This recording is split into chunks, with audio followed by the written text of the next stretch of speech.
हरिओम। जन्म कुंडली में जुनून और लत के दोष। क्या आप जानते हैं कि जुनून और लत के दोष कुंडली में उभर कर दिखते हैं?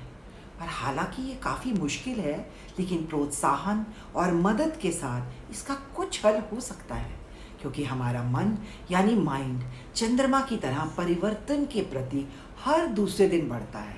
इसीलिए नुकसान देने वाले जुनून या लत इससे एक अच्छे जुनून की तरफ प्रेरित करने का प्रयत्न किया जा सकता है। कुंडली के 5वें और 12वें घर जुनूनी दिमाग को जुआ और सट्टे के लिए प्रेरित करते हैं, और दूसरे घर के पीड़ित ग्रह खाने के विकारों, शराब और ड्रग्स की ओर ले जाते हैं।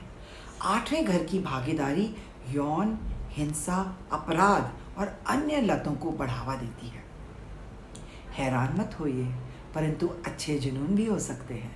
वह व्यक्ति जो वर्षों से उच्च शिक्षा के माध्यम से उच्च शिक्षण संस्थाओं से निकलते ही जाते हैं, या जो काम करने में पूरी तरह समर्पित रहते हैं और उन्हें कुछ और सुझाई ही नहीं देता, ऐसे व्यक्तियों के मन और बुद्धि के क्षेत्र कुंडली में बिल्कुल भी स्वस्थ नहीं होते, लेकिन ज़्यादातर उन्हें प्रशंसा मिलती है और जीवन में वृद्धि होती है।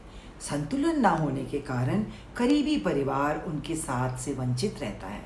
किसी भी तरह का मनोरंजन आमतौर पर ऐसे व्यक्तियों को समझ में ही नहीं आता, लेकिन इन लतों को समस्या के रूप में पहचानना बहुत ही मुश्किल है।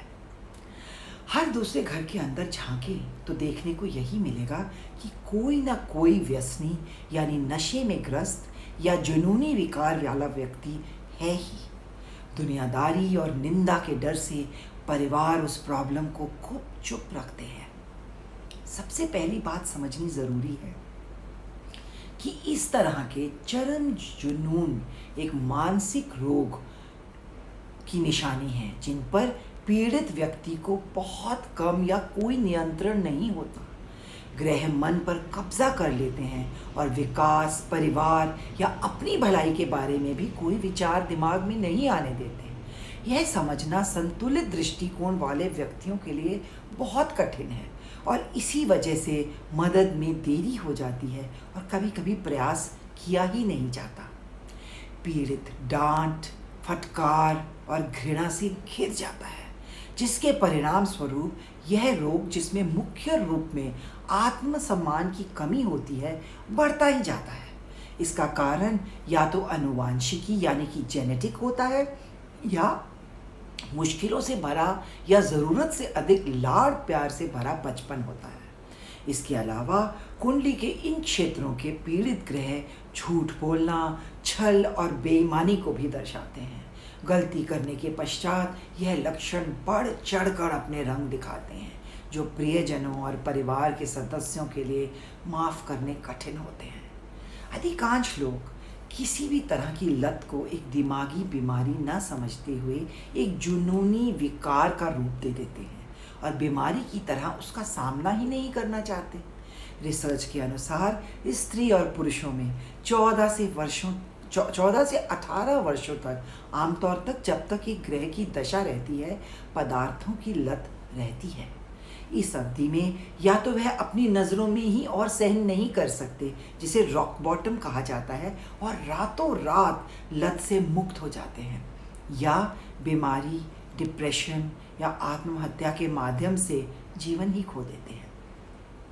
मीना कुमारी, गुरुदत्त और हॉलीवुड कॉमेडियन रॉबिन विलियम्स जैसे उदाहरणों से हम में से अधिकांश लोग अवगत हैं, लेकिन हम में से कुछ ही लोग जानते होंगे कि महेश भट्ट और जावेद अख्तर ऐन समय पर इलाज कराने और विनाशकारी नशे से दूर रहने के निश्चय को अपनाकर अपने जुनून और लत को अपना कामकाज बनाकर देश को मिसाली काम आज तक सौंप रहे हैं।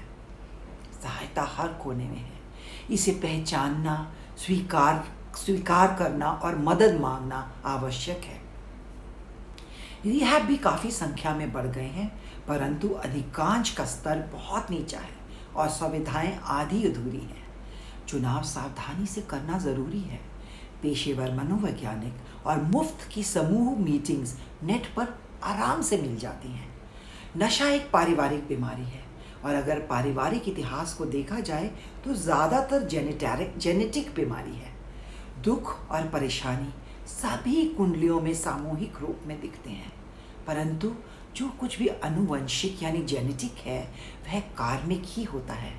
कोशिश करें करुणा के साथ समस्या से निपटें, लेकिन ज़्यादातर मन पक्का करके सख्ती ही ज़्यादा बेहतर काम करती है। परिवार के लिए भी अपनी सीमा में रहना ज़रूरी है। खुद को एक हद तक ही परेशानी में रखा जा सकता है। पीड़ित व्यसनी को सारे उपकरण यानी टूल्स दें, समर्थन दें, लेकिन अंत में यदि वह वयस्क है तो सही गलत रास्ता चुनना उसका मनुष्य योनि में अपना चुनाव है। यदि रिकवरी आती है तो इससे बेहतर क्या हो सकता है, और यदि ऐसा नहीं होता तो आप भी कर्म चक्र से मुक्त होने के लिए अपना रास्ता चुनने का पूरा हक रखते हैं। आखिरी फैसला अपने बारे में आपका ही है, बस उसमें दृढ़ रहकर ही कर्म से मुक्ति मिल सकती है। हरि ओम।